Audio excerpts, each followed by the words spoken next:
Part 1. A man wants to find out about a language course. Listen to the conversation between the man and the woman and answer the questions. First, you have some time to look at questions 1 to 4.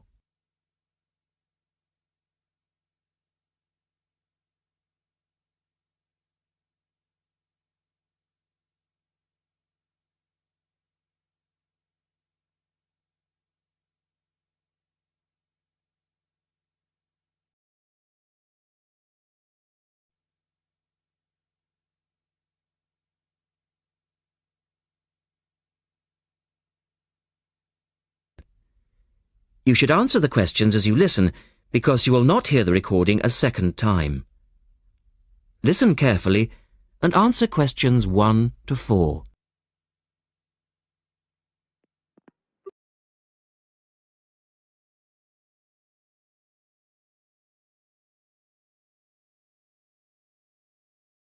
Good morning, University Language Centre. How can I help you? I'm interested in doing a language course. I did Mandarin last year and now I'd like to do Japanese. Can you give me some information about what courses are available at your centre and when they start, that sort of thing? Yes, certainly. Well, we actually offer a number of courses in Japanese at different levels. Are you looking for full-time or part-time? Oh, I couldn't manage full-time as I work every day, but evenings would be fine and certainly preferable to weekends. Well, we don't offer courses at the weekend anyway, but let me run through your options. We have a 12-week intensive course, 3 hours, 3 nights a week.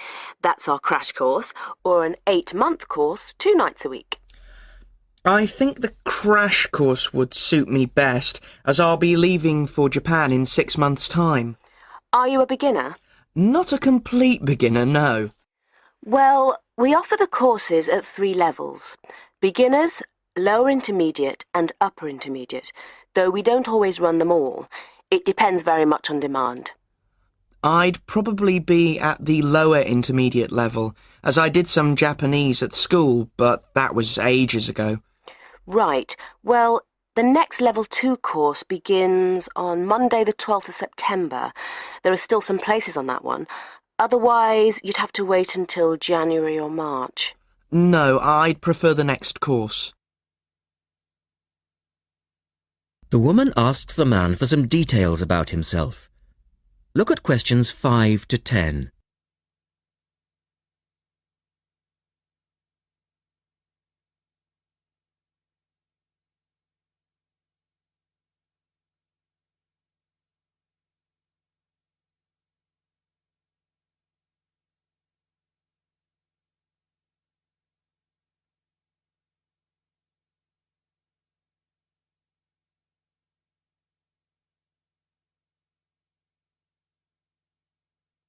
Now listen to their conversation and complete the form. Right. Can I get some details from you then, so I can send you some information? Sure. What's your name? A family name first. Haggerty. Richard. Hagarty? No, Hagerty. Oh, okay. And your address, Richard? Well, perhaps you could email it to me. Right. What's your email address? It's Ricky45, that's one word, RICKY45, at hotmail.com. And I just need some other information for our statistics. This helps us offer the best possible courses and draw up a profile of our students.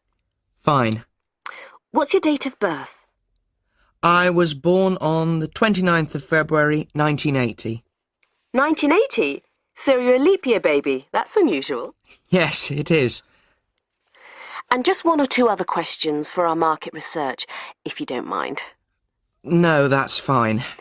What are your main reasons for studying Japanese? Business, travel, or general interest? My company's sending me to Japan for 2 years. All right, I'll put down business. And do you have any specific needs? Will there be an emphasis on written language? For instance, will you need to know how to write business letters, that sort of thing? No, but I will need to be able to communicate with people on a day-to-day basis. OK, so I'll put down conversation. Yes, because I already know something about the writing system at an elementary level, and I don't anticipate having to read too much. You said you'd studied some Japanese. Where did you study? 3 years at school, then I gave it up, so I've forgotten a fair bit. You know how it is with languages if you don't have the chance to use them. Yes, but I'm sure it will all come back to you once you get going again. Now, once we receive your enrolment form, we'll contact you. That is the end of part 1. You now have half a minute to check your answers.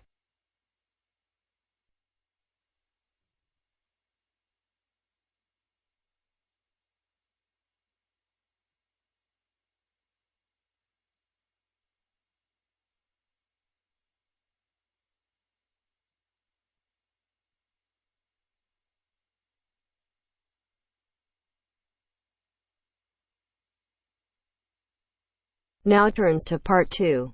Part 2. You will hear a reporter talking on the radio about an artist's exhibition. Look at questions 11 to 18.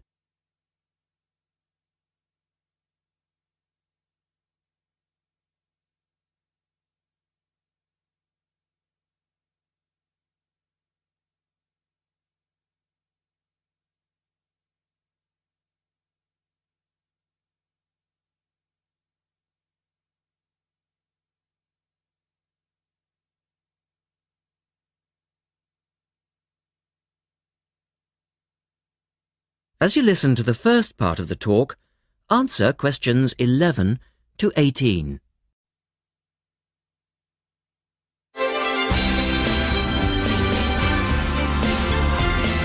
And now for some information on local events and activities. A couple of announcements for art lovers and budding artists alike. First, a new collection of artwork is going on show to the public next month in the form of an artist's exhibition. The exhibition will include many different types of art, over 100 different pieces by 58 artists from the local area. It's being held at the Royal Museum, which, for those of you who are unfamiliar with the area, is located opposite the library in West Street, right on the corner. The actual address is number 1 Queen's Park Road. It isn't difficult to find. The exhibition will run for 9 weeks and will begin on the 6th of October and continue until the 10th of December. So there's plenty of time for you to go along and have a look, and I'm sure that will be worth doing. What will you see there? Well, amongst the items on display will be some exciting pieces of modern jewellery, furniture, ceramics, metalwork and sculpture. To give you some examples, local artist Kate Main will be there to discuss her collection of pots and bowls that she has made to resemble garden vegetables. They're the sort of thing that would brighten up any dining table and range from things like yellow cabbage-shaped bowls to round tomato-shaped teapots. Prize winner Cynthia Corse will also be there to talk about her silver jewellery, all of which she produced using ideas from the rural setting of her country home. Some of her rings are quite extraordinary and have beautiful coloured stones in them. Or, if you prefer sculpture, there's plenty of that too. Take, for example, Susan Cupp's sculpture of 25 pairs of white paper shoes. It sounds easy, but believe me, it looks incredible. All of these items, along with many others, will be on sale throughout the exhibition period.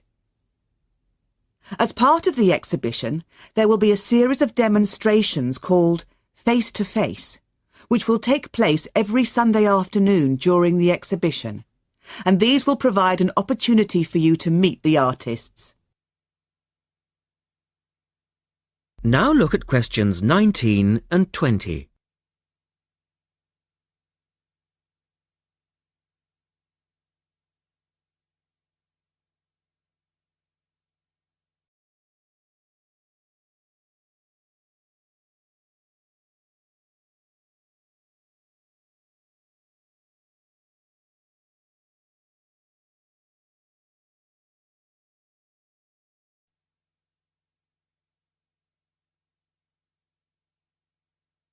As the talk continues, answer questions 19 and 20. The second set of activities are for those who would prefer to indulge in some artwork themselves.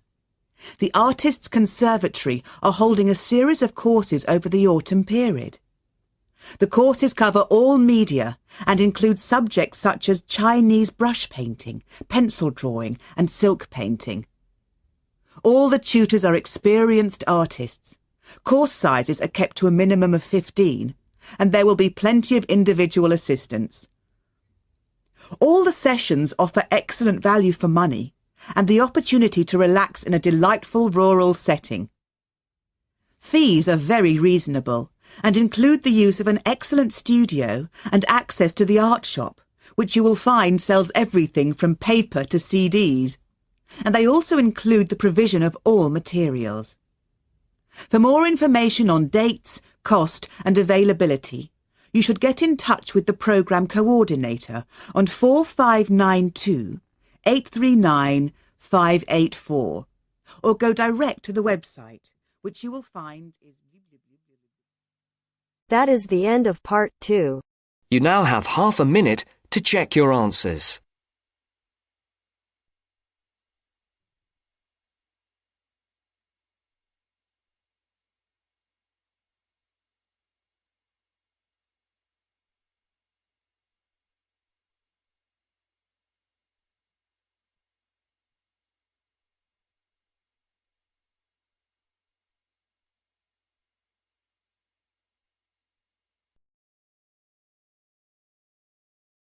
Now turns to part 3.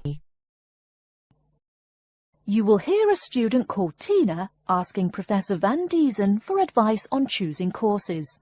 First, you have some time to look at questions 21 to 26.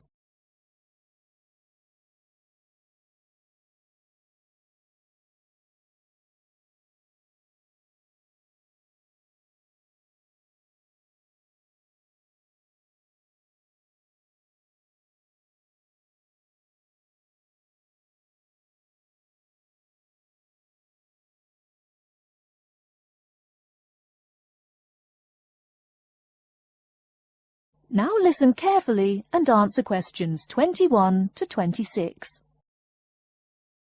Hello, are you Professor Van Diesen? Yes, I am. And who might you be?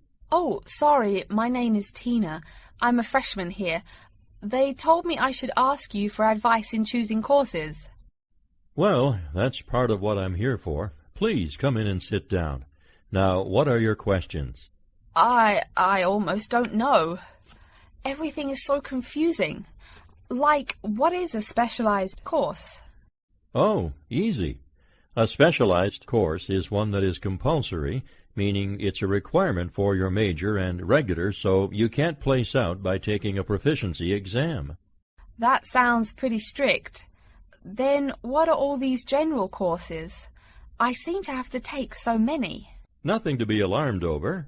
These are courses open to all students and not directly related to your major.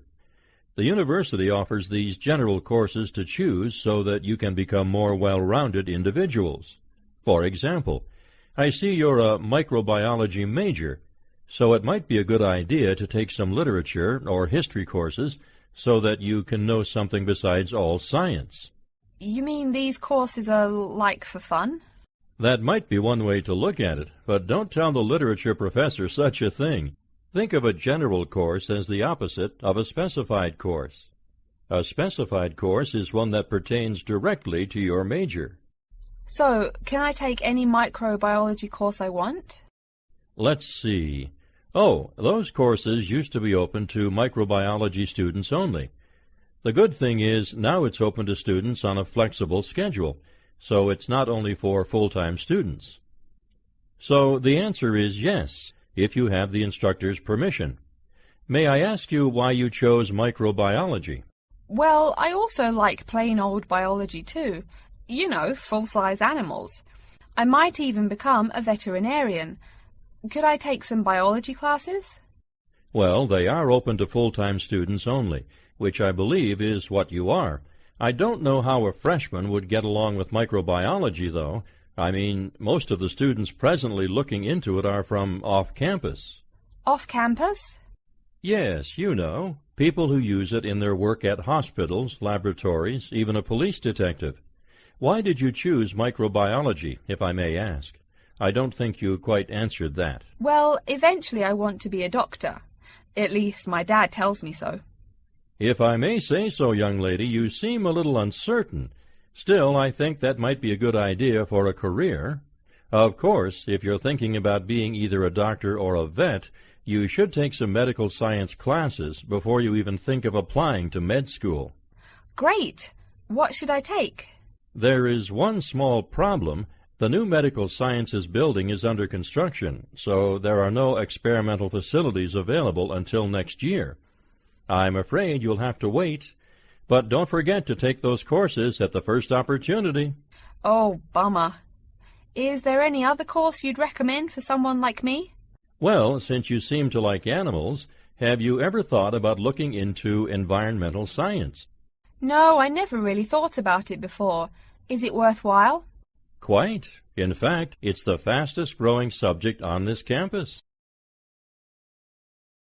Before you hear the rest of the talk, you have some time to look at questions 27 to 30.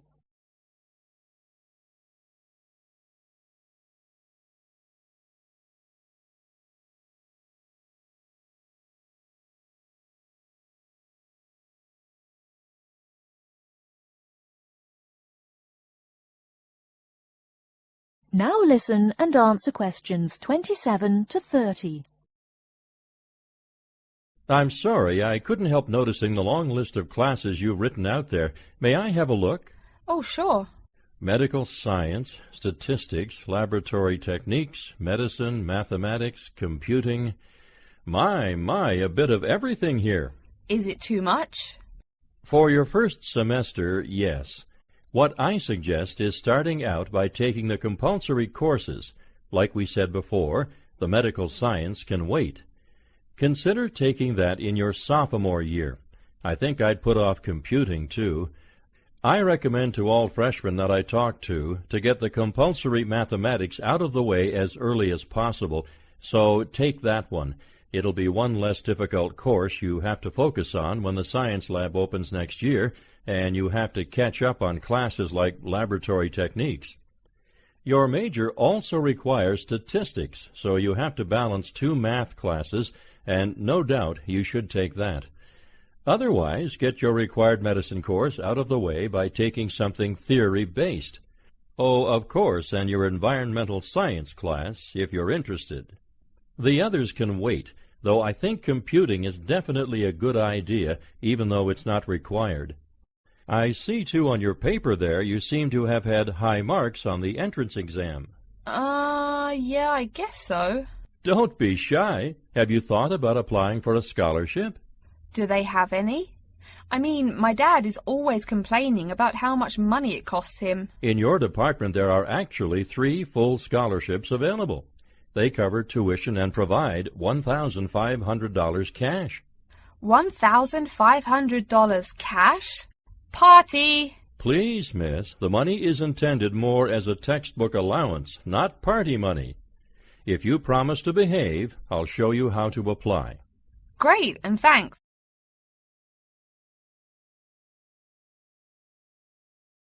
That is the end of part 3. You now have half a minute to check your answers.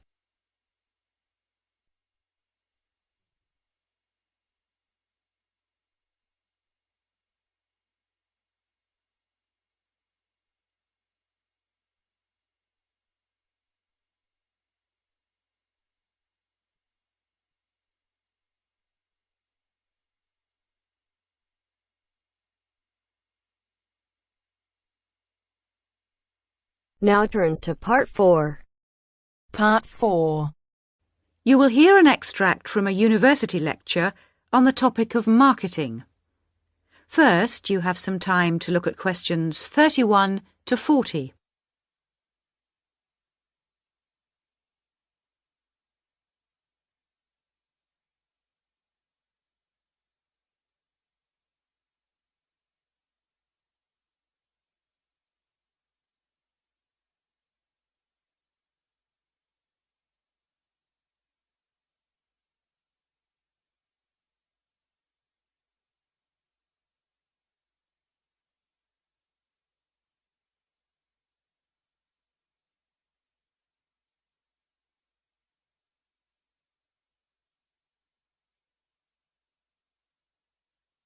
Now listen carefully and answer questions 31 to 40. Last week we looked at some general principles associated with marketing, and today I'd like to look at some of those points in a little more detail. So, what is marketing? Or put another way, what does the term marketing mean? Many people think of it simply as the process of selling and advertising, and this is hardly surprising when every day we are bombarded with television adverts, mail shots, and telephone sales. But selling and advertising are only two functions of marketing. In fact, marketing, more than any other business function, deals with customers. So perhaps the simplest definition is this one. Marketing is the delivery of customer value and satisfaction at a profit. In other words, finding customers, keeping those customers happy, and making money out of the process. The most basic concept underlying marketing is the concept of human needs. These include basic physical needs for things like food, as well as warmth and safety. And marketers don't invent these needs. They're a basic part of our human makeup. So, besides physical needs, there are also social needs. For instance, the need to belong and to be wanted. And in addition to social needs, we have the need for knowledge and self-expression, often referred to as individual needs. As societies evolve, members of that society start to see things not so much in terms of what they need, but in terms of what they want. And when people have enough money, these wants become demands. Now, it's important for the managers in a company to understand what their customers want if they're going to create effective marketing strategies. So there are various ways of doing this. One way at supermarkets, for instance, is to interview customers while they're doing their shopping. They can be asked about their buying preferences, and then the results of the survey can be analyzed. This provides reliable feedback on which to base future marketing strategies. It's also quite normal for top executives from department stores to spend a day or two each month visiting stores and mixing freely with the public, as if they were ordinary customers, to get an idea of customer behavior. Another way to get information from customers is to give them something. For instance, some fast food outlets give away vouchers in magazines or on the street that entitle customers to get part of their meal for nothing. As well as being a good way of attracting customers into the restaurants to spend their money, it also allows the managers to get a feel for where to advertise and which age groups to target. Another strategy employed at some well-known theme parks, such as Disneyland, is for top managers to spend at least one day in their career touring the park dressed as Mickey Mouse or some other cartoon character.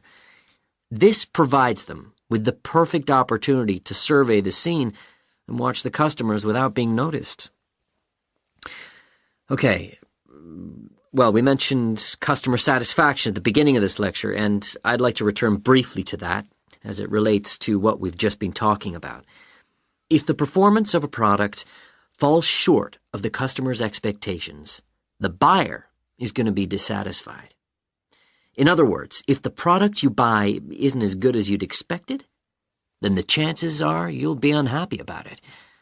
If, on the other hand, performance matches expectations and the product you buy is as good as you expected, then generally speaking, the buyer is satisfied. But smart companies should aim one step higher. They should aim to delight customers by promising only what they can be sure of delivering and then delivering much more than they promised. So then, if, as sometimes happens, performance is better than expected, the buyer is delighted and is twice as likely to come back to the store. Now, let's move on to look at the role of advertising. That is the end of part 4. You now have half a minute to check your answers.